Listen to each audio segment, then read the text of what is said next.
Bruno Puzulu nous fait partager sa passion pour Philippe Noiret. Il pratique les arts martiaux et l'art dramatique. On le voit beaucoup au cinéma. Trop pour certains puisqu'il est licencié brutalement de la Comédie Française en 2002. Bruno Puzulu découvre que des arts martiaux et de l'art dramatique, le plus violent n'est pas celui qu'on croit. Actuellement, Bruno Puzulu interprète à la Comédie des Champs-Élysées la pièce de Florian Zeller, « Si tu mourais », mise en scène par Michel Fagado avec Chloé Lambert, Robin Renucci et Catherine Fro. « Si tu mourais ». Ce titre résonne étrangement quand on sait que Bruno Puzulu préparait un livre d'entretien avec Philippe Noiret quand il est mort le 23 novembre dernier. Plus troublant encore, il avait joué avec Philippe Noiret dans Père et Fils, le film de Michel Boujna, dans lequel Philippe Noiret faisait semblant d'être mourant pour rassembler ses 3 fils. Cette fois, Philippe Noiret n'a pas fait semblant. L'occasion ce soir pour Bruno Puzulu de renouer cet entretien momentanément interrompu avec Philippe Noiret. Bruno Puzulu, je sais que c'est émouvant. Philippe Noiret nous a quittés il y a 2 mois à peine, à l'âge de 76 ans.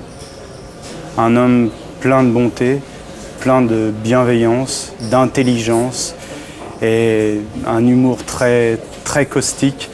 Et puis, il avait un amour du plateau. C'est-à-dire que même lorsqu'il avait terminé ses scènes dans la journée, il s'asseyait sur sa chaise et il restait jusqu'à la fin du tournage. Et il nous regardait de son beau regard, toujours en déconnant. On parlait beaucoup, justement, de la vie, du métier d'acteur, du cinéma, du théâtre, de la mort. Il me disait, vous savez, Bruno, moi, j'ai pas peur de la mort. Je suis comme les arbres, comme les chevaux. Tout a un cycle. Et moi, j'ai mon cycle, qui se finira peut-être bientôt, mais j'ai mon cycle. Et puis, un jour, je lui dis, mais Philippe, suite à toutes nos conversations, est-ce que vous voudriez pas qu'on fasse quelque chose de plus tous les deux, qu'on fasse un livre? Et puis de sa bonne voix, il m'a dit « Eh ben d'accord, mon grand, allons-y ». Et là, j'ai appris qu'il avait commencé le théâtre dans un pensionnariat religieux, à la tête duquel était le père Bouillet. Et c'est là qu'il a commencé le théâtre. Il a commencé à monter des petites pièces, à jouer lui-même. Et il me disait, vous savez Bruno, moi j'étais un cancre. On ne pouvait rien me faire rentrer là-dedans. J'étais toujours au fond de la classe, tout près du chauffage. Lorsque Philippe est sorti de ce pensionnariat, sans diplôme aucun, fidèle à lui-même, il a commencé les cours de théâtre. Et très vite, il est rentré dans la troupe de Jean Vilar, le TNP. Il a joué les plus grands textes aux côtés de Maria Cazares, de Gérard Philippe. Et là, à ce TNP, eh bien, il a fait la rencontre de sa vie. Il a rencontré sa femme, Monique Chaumette, qui l'appela jusqu'à ses derniers jours Chon. Chon, il l'appelait. Et je vous assure que pour moi, ce couple était... Si on me disait, c'est quoi l'image du couple parfait? Vraiment, je vous dirais Philippe Noiret et Monique Chaumette. Philippe ne cessait de dire qu'avant de connaître Monique, il était rien, il était pas fini. Il dit, ma vie a pris un sens quand j'ai connu Monique. C'est elle qui m'a construit. Et ils sont sortis ensemble du TNP. Et puis là, le cinéma s'est accaparé de Philippe. Il a commencé avec La Pointe courte de Agnès Varda, un autre film de Louis Malle, Zazie dans le métro. Et son premier gros succès public a été Alexandre le Bienheureux. Et puis son deuxième plus gros succès, dont Philippe dit que c'était le film qui revenait le plus dans la bouche du public, c'est Le Vieux Fusil.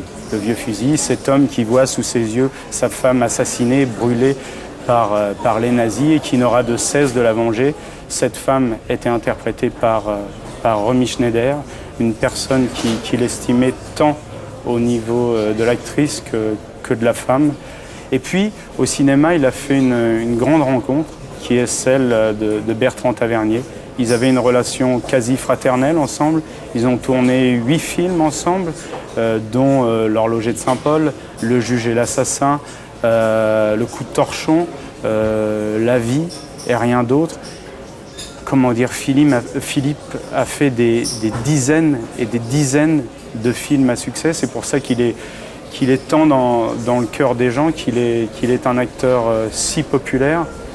Et puis, à la fin de sa vie, Philippe a été moins sollicité par le cinéma. Il disait souvent que ça lui avait fait beaucoup de mal, beaucoup de mal. En revanche, il est retourné vers son premier amour, le théâtre. Et pour moi, c'était dur de voir mon Philippe comme ça sur scène parce que, je le savais malade. Je savais que dans la vie, il marchait avec sa canne, tout doucement. Et puis, sur scène, il était comme un jeune homme. Et je me souviens d'une fois, Anouk Aimée lui avait dit « Mais comment tu fais, Philippe ? Au salut, tu es comme un jeune homme, sur scène, tu marches normalement. » Il lui avait dit « Mais Anouk, c'est simple, sur scène, je joue. » Bruno Pozzolo, rassurez-nous, vous allez terminer ce livre d'entretien.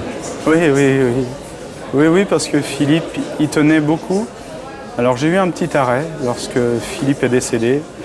Et puis j'ai décidé de continuer ce livre un peu avec Monique, sa femme, parce que paradoxalement, lorsque Philippe était au bord de la mort, c'est là qu'il nous a laissé à tous la plus grande leçon de vie.